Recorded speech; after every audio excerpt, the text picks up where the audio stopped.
Hola a tothom, com esteu? Avui venim a Vilanova i la Geltrú en motiu de la 5a setmana dels horaris. Al TAC, l'Associació de Consumidors de Catalunya i Enganxats, sortim al carrer per veure què opina la gent dels horaris de la televisió. Us sembla bé que el prime time televisiu comenci tan tard? I veuríeu més la televisió si la programació de la nit comencés abans i acabés més d'hora? Què opineu? Ens acompanyeu?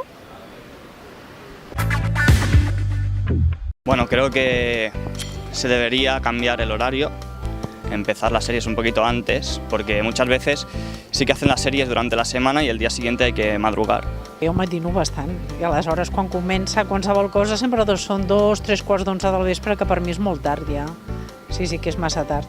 Yo veo bastante la tele y empiezo los programas cuando empiezan a seguirlos, pero el problema es que como yo la mañana siguiente tengo instituto y empiezan tan tarde, ¿qué pasa? Que entre los anuncios y que los programas ya empiezan, acabo viendo o el principio del programa o veo los 2 primeros capítulos y al final los veo online.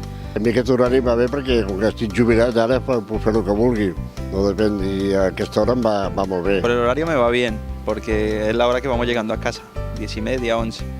Pues si empezaran más pronto, seguramente que sí los vería, pero como los dan muy tarde, pues la mayoría no los veo.